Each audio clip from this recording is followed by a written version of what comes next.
Libre mo na insulin. Maawa ka naman, Day. Susunuran na kayo sa abuso. Susunuran kayo sa abuso. Wala siyang dalang insulin. Wala siyang dalang insulin.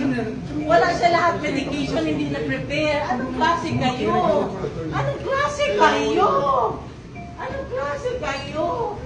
Ayaw nila bro. Hindi, anong klase kayo? Hindi. Ano din naman sir?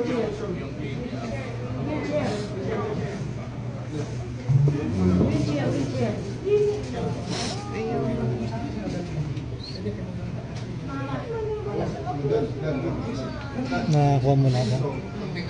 Padalhin niyo muna sa doktor. Ang kailangan niya, doktor. Apat lang na kasama. Kailangan niya, doktor. Doktor muna. Sir, please din sir. Buhay ito sir. Buhay ito sir. General, hindi po niyo sinabi. Sana nakaprepare po kami. Tinala namin ng mga gamot na kailangan. Hindi yung gamot niya. Hindi ko Sir, lang ito. gamot. 80 Hindi years ito old. ako ito. Patay ito. Paano po? Sinasabi ko sa inyo. Hindi Sir, sana pinasama niya. Pinasama niya yung doktor niya. Sir, please. Sir, this is a police operation. Magaling ko na kayo sir. Ulitin natin ulit sir. Sir, this is yung money. Sandali muna. Back to square one. Earlier this day, I placed the former president under arrest. I have various rights and I do believe that he has to submit to me. Attorney. Okay? Sino nanonood Now, dito? we are now taking custody. A decision has been made. He's going to fly out. Okay? Sir, So, you never told us. kaya sinabi ko sir sa We inyo, asked you where you ma'am, sandali. Sir, I was asking Because- you, sir. We were asking you kanina after the booking, what is next? The decision has been given only a No, few sir, no, minutes ago. that's not my question. My question is, after the booking, Okay, please, encircle. Guys, encircle. I-out ang lahat except yung mga family. tanong ko na, sir. Sir, sandali sir. We can do this the hard way, we can do this the easy way, sir. Believe me. Let's just remind I believe me, sir. Sa anak. Believe me, Pagkantay ka sir. sa anak. So, only two choices. To Sir, let's submit. be kind. Pasok ang mga lalaki. Let's be kind. Pasok ang mga lalaki. Please. Sir, can we be Asan yung kind? taga-PUD? This is a pure police operation. I know. Former president is under my custody because I have arrested him. I have given a leeway, bent backwards whole afternoon. Matulak niyo yan.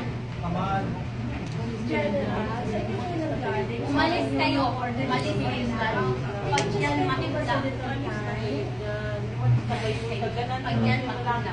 General, please, give us a little Isa niyo yan, be reasonable. General, we begging you. We're begging you. Pasok ang mga lalaki. I will order the hearing of this room. Huwag niyo ilakot. Just give us a I little will order the hearing of this room. Sabi niyo, kung ngayon nyo lang nakuha yung order, give us a little time. i-open mo. Maybe just get his medicines ready. Sir, tignan niyo yung kondisyon bago niyo po Yes, sir. tignan niyo yung kondisyon bago niyo po tignan. Doktor, asan yung doktor? Asan yung doktor? Pwede ba? Akas ang nagwande. Medyo kailangan ng hangin. Nag-oxygen na lang. Kaya hindi kayo dyan. Ano ba naman? Boss, konting atlas lang. Close lang. Bigyan ng oras. Bigyan ng hangin. Bigyan ng hangin. Sige nga. Bigyan ng hangin. Bigyan ng hangin. Bigyan ng hangin. Bigyan ng hangin. Bigyan ng hangin. Pagkakalis niyo. Boss, labas na lang kasi ano lang ang hangin. Kailangan. Para hindi na umabot sa pintuan. Lalagay na lang ng mga parang Just a moment. nilay ni Romy para Explain mo lang.